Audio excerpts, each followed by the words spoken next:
سورہ قدر. سورہ قدر کا تعارف. مقام نزول. سورہ قدر مدنیہ ہے اور ایک قول یہ ہے کہ مکیہ ہے.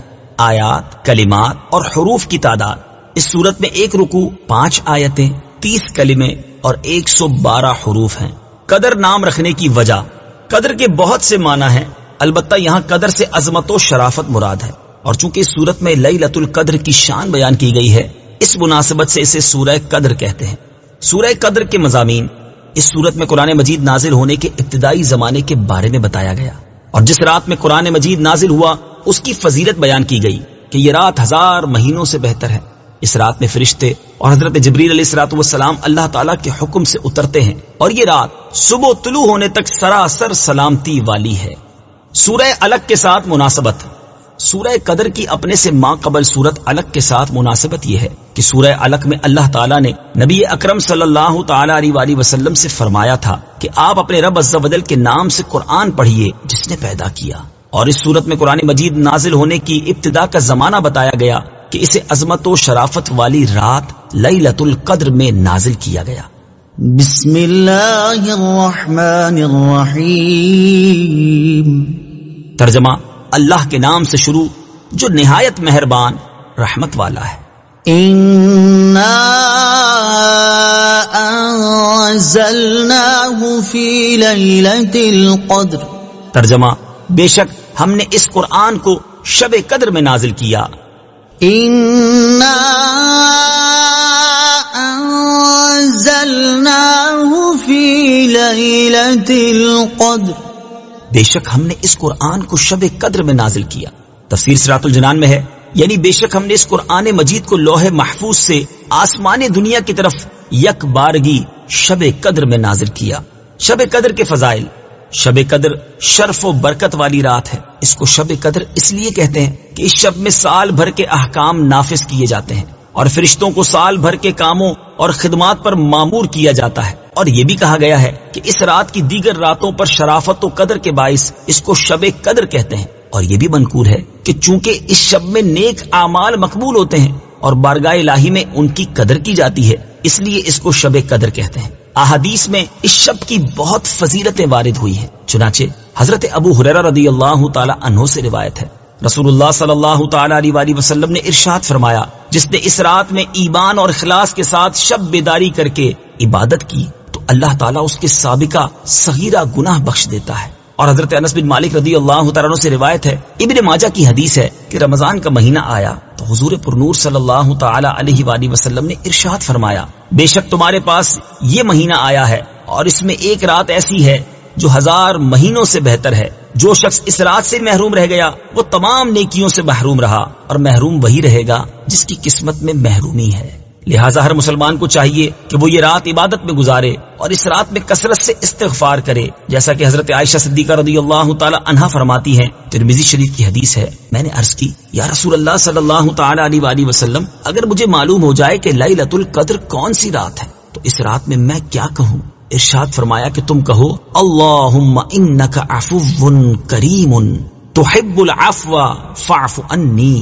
اے اللہ، بے شک تو معاف فرمانے والا، کرم کرنے والا ہے، تو معاف کرنے کو پسند فرماتا ہے، تو میرے گناہوں کو بھی معاف فرما دے. نیز آپ رضی اللہ تعالی عنہا فرماتی ہیں، اگر مجھے یہ معلوم ہو جائے کہ کون سی رات لیلۃ القدر ہے تو میں اس رات میں یہ دعا بکثرت مانگوں گی، اے اللہ، میں تجھ سے مغفرت اور عافیت کا سوال کرتی ہوں. شب قدر سال میں 1 مرتبہ آتی ہے. یاد رہے کہ سال بھر میں شب قدر 1 مرتبہ آتی ہے، اور کثیر روایت سے ثابت ہے کہ وہ رمضان المبارک کے آخری عشرے میں ہوتی ہے، اور اکثر اس کی بھی طاق راتوں میں سے کسی ایک رات میں ہوتی ہے. بعض علماء کے نزدیک رمضان المبارک کی 27ویں رات شب قدر ہوتی ہے، اور یہی حضرت امام اعظم رضی اللہ تعالی عنہ سے مروی ہے. شب قدر کو پوشیدہ رکھے جانے کی وجوہات.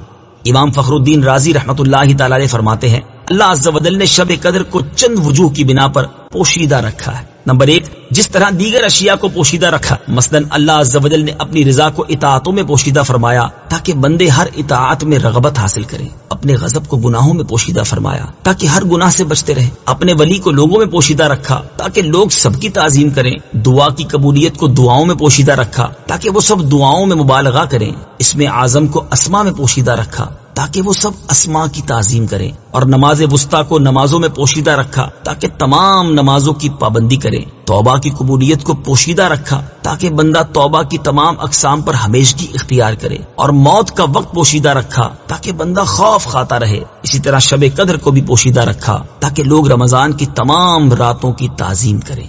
نمبر 2، گویا کہ اللہ تعالیٰ ارشاد فرماتا ہے اگر میں شب قدر کو معین کر دیتا اور یہ کہ میں گناہ پر تیری جرت کو بھی جانتا ہوں، تو اگر کبھی شہوت تجھے اس رات میں گناہ کے کنارے لا چھوڑتی اور تو گناہ میں مبتلا ہو جاتا تو تیرا اس رات کو جاننے کے باوجود گناہ کرنا لا علمی کے ساتھ گناہ کرنے سے زیادہ سخت ہوتا، بس اس وجہ سے میں نے اسے پوشیدہ رکھا۔ نمبر 3، گویا کہ ارشاد فرمایا میں نے اس رات کو پوشیدہ رکھا تاکہ شرعی احکام کا پابند بندہ اس رات کی طلب میں محنت کرے اور اس محنت کا ثواب کمائے۔ نمبر 4، جب بندے کو شب قدر کا یقین حاصل نہ ہوگا تو وہ رمضان کی ہر رات میں اس امید پر اللہ عز و جل کی اطاعت میں کوشش کرے گا کہ ہو سکتا ہے کہ یہی رات شب قدر ہو۔ وما أدراك ما ليلة القدر ليلة القدر خير من 1000 شهر۔ ترجمہ، اور تجھے کیا معلوم کہ شب قدر کیا ہے؟ شب قدر 1000 مہینوں سے بہتر ہے۔ ليلة القدر خير من 1000 شهر۔ شب قدر 1000 مہینوں سے بہتر ہے۔ تفسیر صراط الجنان میں ہے، یہاں سے شب قدر کے عظیم فضائل بیان کیے جا رہے ہیں۔ چنانچہ شب قدر کی ایک فضیلت یہ ہے کہ شب قدر ان 1000 مہینوں سے بہتر ہے جو شب قدر سے خالی ہوں، اور اس ایک رات میں نیک عمل کرنا 1000 راتوں کے عمل سے بہتر ہے۔ 1000 مہینوں سے بہتر ایک رات۔ حضرت مجاہد رضی اللہ تعالیٰ عنہ سے مروی ہے کہ نبی کریم صلی اللہ تعالیٰ علیہ وآلہ وسلم نے بنی اسرائیل کے ایک شخص کا ذکر فرمایا جس نے 1000 مہینے راہ خدا عز و جل میں جہاد کیا۔ مسلمانوں کو اس سے تعجب ہوا تو اللہ تعالیٰ نے یہ آیات نازل فرمائی، إِنَّا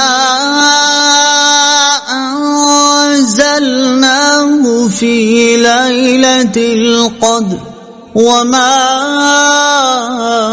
أَدْرَاكَ مَا لَيْلَةُ الْقَدْرِ لَيْلَةُ الْقَدْرِ خَيْرٌ مِّنْ 1000 شَهْرٍ۔ ترجمہ، بے شک ہم نے اس قرآن کو شب قدر میں نازل کیا، اور تجھے کیا معلوم کہ شب قدر کیا ہے؟ شب قدر 1000 مہینوں سے بہتر ہے۔ حضرت انس بن مالک رضی اللہ تعالیٰ عنہ سے روایت ہے، رسول کریم صلی اللہ تعالیٰ علیہ وسلم نے ارشاد فرمایا اللہ تعالیٰ نے میری امت کو شب قدر کا تحفہ عطا فرمایا اور ان سے پہلے اور کسی کو یہ رات عطا نہیں فرمائی۔ مفتی نعیم الدین مراد آبادی علیہ رحمت اللہ الہادی فرماتے ہیں یہ اللہ تعالیٰ کا اپنے حبیب صلی اللہ تعالیٰ علیہ وآلہ وسلم پر کرم ہے کہ آپ کے امتی شب قدر کی ایک رات عبادت کریں تو ان کا ثواب پچھلی امت کے 1000 ماہ عبادت کرنے والوں سے زیادہ ہو۔ اور مفتی احمد یار خان نعیمی رحمت اللہ تعالیٰ علیہ فرماتے ہیں اس آیت سے 2 فائدے حاصل ہوئے۔ ایک یہ کہ بزرگ چیزوں سے نسبت بڑی ہی مفید ہے کہ شب قدر کی یہ فضیلت قرآن کی نسبت سے ہے۔ اصحاب کہف کے کتے کو ان بزرگوں سے منسوب ہو کر دائمی زندگی عزت نصیب ہوئی۔ دوسرا یہ کہ تمام آسمانی کتابوں سے قرآن شریف افضل ہے کیونکہ تورات و انجیل کی تاریخ نزول کو یہ عظمت نہ ملی۔ تنزل الملائكة والروح فيها بإذن ربهم من كل أمر سلام هي حتى مطلع الفجر۔ ترجمہ، اس رات میں فرشتے اور جبرائیل اپنے رب کے حکم سے ہر کام کے لیے اترتے ہیں۔ یہ رات صبح طلوع ہونے تک سلامتی ہے۔ تنزل الملائكة والروح فيها، اس میں فرشتے اور جبرائیل اترتے ہیں۔ تفسیر صراط الجنان میں ہے شب قدر کی دوسری فضیلت یہ ہے کہ اس رات میں فرشتے اور حضرت جبرائیل علیہ الصلوۃ والسلام اپنے رب عز و جل کے حکم سے ہر اس کام کے لیے جو اللہ نے اس سال کے لیے مقرر فرمایا ہے آسمان سے زمین کی طرف اترتے ہیں، اور جو بندہ کھڑا یا بیٹھا اللہ تعالیٰ کی یاد میں مشغول ہوتا ہے اسے سلام کرتے ہیں اور اس کے حق میں دعا و استغفار کرتے ہیں۔ اور حضرت انس رضی اللہ تعالیٰ عنہ سے روایت ہے رسول اللہ صلی اللہ تعالیٰ علیہ وسلم نے ارشاد فرمایا جب شب قدر ہوتی ہے تو حضرت جبرائیل فرشتوں کی جماعت میں اترتے ہیں اور ہر اس کھڑے بیٹھے بندے کو دعائیں دیتے ہیں جو اللہ تعالیٰ کا ذکر کر رہا ہو۔ سلام هي حتى حتى مطلع الفجر. یہ رات صبح طلوع ہونے تک سلامتی ہے. تفسیر صراط الجنان میں ہے شب قدر کی تیسری فضیلت یہ ہے کہ یہ رات صبح طلوع ہونے تک سراسر بلاؤں اور آفتوں سے سلامتی والی ہے. صدق اللہ العظیم.